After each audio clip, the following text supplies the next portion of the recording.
ನಮಸ್ಕಾರ ಸ್ನೇಹಿತರೆ, ಮಸ್ ಕನ್ನಡ ನ್ಯೂಸ್ ಯೂಟ್ಯೂಬ್ ಚಾನಲ್ಗೆ ನಿಮ್ಮೆಲ್ಲರಿಗೆ ಸ್ವಾಗತ. ಕಲರ್ಸ್ ಕನ್ನಡ ವಾಹಿನಿಯ ಜನಪ್ರಿಯ ಧಾರಾವಾಹಿಗಿರುವ ಭಾಗ್ಯಲಕ್ಷ್ಮಿ ಧಾರಾವಾಹಿಯು ತನ್ನ ಕತೆಗೆ ವಿದಾಯವನ್ನು ಹೇಳಿದೆ.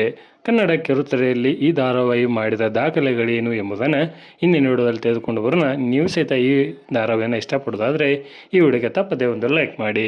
2022 ಅಕ್ಟೋಬರ್ 10ರಿಂದ ಆರಂಭಗೊಂಡಿದ್ದ ಭಾಗ್ಯಲಕ್ಷ್ಮಿ ಧಾರಾವಾಹಿಯು ಆರಂಭದಲ್ಲೇ ಒಳ್ಳೆಯ ಜನಮೆಚ್ಚುಗೆಯನ್ನು, ಒಳ್ಳೆಯ TRPಯನ್ನು ಪಡೆದುಕೊಂಡ ಧಾರಾವಾಹಿಯಾಗಿದೆ. ಕಲರ್ಸ್ ಕನ್ನಡ ವಾಹಿನಿಯಲ್ಲಿ 1150ಕ್ಕಿಂತ ಅಧಿಕ ಸಂಚಿಕೆಗಳನ್ನು ಪೂರೈಸಿರುವ ದಾಖಲೆಯನ್ನು ಈ ಧಾರಾವಾಹಿ ಹೊಂದಿದೆ. ಅದೇ ರೀತಿಯಾಗಿ 8.4ರಷ್ಟು TRPಯನ್ನು ಪಡೆದುಕೊಳ್ಳುವುದರ ಮುಖಾಂತರ ಕನ್ನಡ ಕಿರುತೆರೆಗೆ ನಂಬರ್ 1 ಧಾರಾವಾಹಿಯಾಗಿ ಹೊರಹೊಮ್ಮಿತು. ಇನ್ನು ಕಲರ್ಸ್ ಕನ್ನಡದಲ್ಲಿ ಅನೇಕ ವಾರಗಳ ಕಾಲ ಈ ಧಾರಾವಾಹಿಯು ನಂಬರ್ 1 ಸ್ಥಾನವನ್ನು ಪಡೆದುಕೊಂಡು ಬರುತ್ತಿತ್ತು. ಇಂದಿಗೂ ಸಹಿತ 3.5ಗಿಂತ ಅಧಿಕ TRPಯನ್ನು ಈ ಧಾರಾವಾಹಿಯು ಪಡೆದುಕೊಳ್ಳುತ್ತಾ ಹೊರಟಿದೆ. ಇನ್ನು ಸುಷ್ಮಾ ರಾವ್ ಅವರಿಗೆ ಅತ್ಯಂತ ಹೆಚ್ಚಿನ ಜನಮೆಚ್ಚುಗೆಯನ್ನು ತಂದುಕೊಡುವಲ್ಲಿ ಈ ಧಾರಾವಾಹಿಯ ಪಾತ್ರ ಬಹಳ ಮಹತ್ವವನ್ನು ಪಡೆದುಕೊಂಡಿದೆ.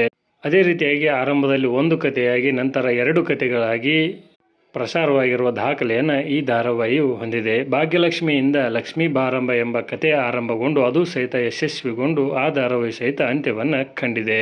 ಇನ್ನು ಗ್ರಾಮೀಣ ಭಾಗದಲ್ಲಿ ಅತಿ ಹೆಚ್ಚು ಪ್ರೇಕ್ಷಕರನ್ನು ಒಳಗೊಂಡಿರುವ ಧಾರಾವಾಹಿ ಸಹಿತ ಇದಾಗಿದೆ ಮತ್ತು ಮಹಿಳಾ ವೀಕ್ಷಕರನ್ನು ಹೆಚ್ಚಾಗಿ ಹೊಂದಿರುವ ಧಾರಾವಾಹಿ ಎಂದರೆ ಅದು ಭಾಗ್ಯಲಕ್ಷ್ಮಿ ಧಾರಾವಾಹಿ ಎಂದೇ ಹೇಳಬಹುದು.